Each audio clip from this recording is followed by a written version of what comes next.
कहानी है टाइटैनिक की। इस जहाज के डूबने के 73 सालों तक किसी को ये पता नहीं चल पाया कि ये जहाज कहाँ डूबा था और किस अवस्था में मौजूद है। 15 अप्रैल 1912 को ये अनोखा जहाज डूबा था। इसके लगभग 73 सालों बाद यानी 1985 में उसे ढूंढा गया, लेकिन इसे ढूंढने के 35 सालों बाद भी इस जहाज को समंदर की गहराइयों से अभी तक निकाला नहीं जा सका है। आज की हमारी इस वीडियो में हम टाइटैनिक जहाज कैसे और क्यों डूबा था इसके बारे में बात नहीं करेंगे, बल्कि ये जहाज आज भी समंदर की गहराइयों से निकाला क्यों नहीं गया इस विषय पर बात करेंगे। तो चलिए शुरू करते हैं। टाइटैनिक जहाज कैसे और क्यों डूबा था इसके बारे में हम सबको थोड़ा बहुत पता तो जरूर है, और इस जानकारी के पीछे सबसे बड़ा हाथ है टाइटैनिक नाम की इस आइकॉनिक मूवी का, जो सन 1997 को रिलीज हुई थी। सन 1912 को टाइटैनिक डूबने के बाद करीब 73 सालों तक वैज्ञानिकों ने इसे ढूंढने की जी तोड़ कोशिश की और कई सारे मिशन भी इसकी तलाश में किए गए, लेकिन किसी को भी कोई सफलता हासिल नहीं हुई। आखिरकार सन 1985 में एक आर्कियोलॉजिस्ट और एक अमेरिकन नेवी ऑफिसर रॉबर्ट और बिल टाइटैनिक को ढूंढने के मिशन पर निकल पड़े और उन्हें टाइटैनिक अभी कहाँ है और किस हालत में है इसके बारे में पता चला। उनके टाइटैनिक को ढूंढने के बाद इसके कई राजों से पर्दा उठा, जिसने पूरी दुनिया को हैरान कर दिया। टाइटैनिक समंदर के 12,000 फीट गहराइयों में डूबा था। ऑफिशियल रिपोर्ट के मुताबिक ये जहाज डूबने से पहले सही सलामत थी, लेकिन जैसे जैसे टाइटैनिक समंदर की गहराइयों में समाती गई वैसे वैसे ये जहाज 2 हिस्सों में टूट गया। लेकिन ऐसा क्यों हुआ? टाइटैनिक द न्यू एविडेंस की रिपोर्ट में ये बताया गया कि टाइटैनिक आइसबर्ग से टकराने के बाद नहीं डूबी थी। टाइटैनिक में आग लगने की वजह से ये डूबा था। खोजियों को जब इस जहाज का मलबा मिला तब उन्होंने ये पाया कि इसमें मौजूद बहुत सी चीजें वैसी की वैसी ही हैं। इस जहाज को बाहर निकालने की बहुत कोशिशें की गई, लेकिन शायद सब लोग ये जान गए थे कि इससे वापस बाहर निकाल पाना नामुमकिन है।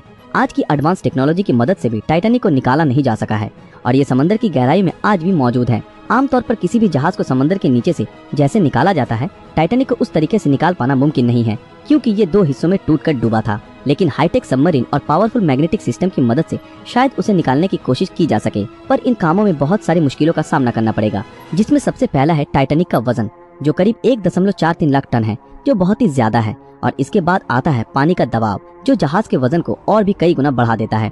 टाइटैनिक जिस जगह डूबी थी उस जगह की गहराई बहुत ज्यादा है और उस जगह से मात्र 1 स्क्वायर फीट की किसी भी चीज को सतह तक लाने के लिए करीब 392 किलो न्यूटन फोर्स की जरूरत पड़ेगी। लेकिन वैज्ञानिक आज तक इतनी पावरफुल मैग्नेट या सबमरीन बना नहीं पाए हैं जो इतनी आसानी से इतने गहराई से टाइटैनिक को बाहर निकाल सके। शुरुआत में वैज्ञानिकों के पास टाइटैनिक को बाहर निकालने का कोई प्लान नहीं था, इसलिए उन्होंने कई मजेदार तरीके ट्राई किए टाइटैनिक को बाहर निकालने के लिए, जिसमें सबसे पहला पिंग पोंग बॉल की मदद से टाइटैनिक को रिकवर करने का प्लान सोचा। जी हाँ दोस्तों, आपने बिल्कुल सही सुना, पिंग पोंग बॉल। वैज्ञानिकों ने ये तरकीब लगाई कि वो डूबे टाइटैनिक जहाज में पिंग पोंग बॉल भर देंगे ताकि ये बॉल ऊपर की तरफ दबाव डाले और ऐसे करके सबमरीन या फिर बड़े मैग्नेट की मदद से जहाज को बाहर निकालना मुमकिन हो। लेकिन तब वैज्ञानिकों के दिमाग में ये बात नहीं आई कि ये पिंग पोंग बॉल समंदर की गहराइयों तक जाते ही पानी के दबाव से फट जाएंगे।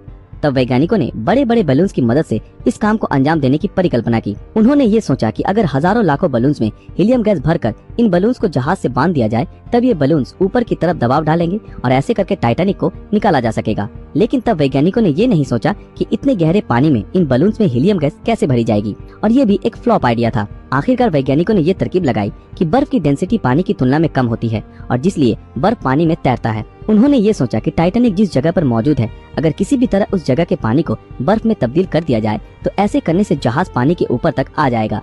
इस तरकीब को बताया अमेरिका के एक इंजीनियर जॉन पियरे ने।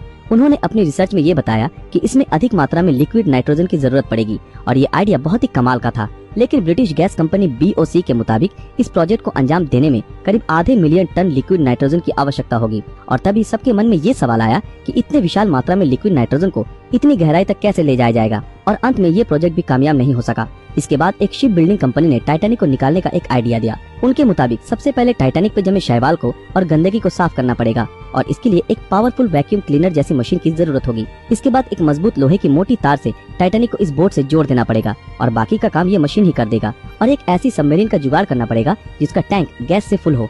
सिर्फ इतना ही नहीं, इस प्रोजेक्ट के लिए भारी मात्रा में बिजली की आवश्यकता होगी। रिसर्चरों के मुताबिक इस प्रोजेक्ट को अंजाम देने के लिए 20 मिलियन किलोवाट बिजली की जरूरत होगी और इस बिजली के उत्पादन के लिए एक पावर प्लांट की भी जरूरत है। लेकिन समस्या ये थी कि समंदर की इस गहराई में पावर प्लांट कैसे बनाया जाए। वैज्ञानिकों ने फ्लोटिंग पावर प्लांट बनाने के बारे में भी सोचा, पर इतनी गहराई में इलेक्ट्रिक वायर टिक नहीं पाएगी। पानी के अधिक दबाव से ये वायर फट जाएगी। कैसे भी करके अगर इस प्रोजेक्ट को अंजाम दे भी दिया गया तो फिर भी ये प्रोजेक्ट काफी महंगी साबित होगी, इसलिए इस प्रोजेक्ट को तुरंत बंद कर दिया गया। बहुत सी बड़ी बड़ी कंपनियों ने इस प्रोजेक्ट को अंजाम देना चाहा, पर इसमें इतना खर्च है कि इसके बारे में नहीं सोचना ही बेहतर है, क्योंकि टाइटैनिक को बाहर निकालने में जितना खर्च है उस पैसे की रिकवरी करना नामुमकिन के बराबर है। इसी कारणवश इस प्रोजेक्ट को कोई भी अंजाम नहीं देना चाहता अगर कोई कंपनी इसे निकाल कर म्यूजियम में रख भी दे तो भी इसमें किए गए खर्च को रिकवर करने में 100 साल से भी ज्यादा का समय लग जाएगा। हालांकि इस अनोखे जहाज से लोगों की इमोशंस जुड़ी है, लेकिन फिर भी कोई कंपनी इतना बड़ा रिस्क लेना नहीं चाहती। वैज्ञानिकों के मुताबिक बैक्टीरियाओं ने इसके मलबे को खोखला कर दिया है और आने वाले कुछ सालों में ये बैक्टीरिया टाइटैनिक को पूरी तरह तहस नहस कर देंगे।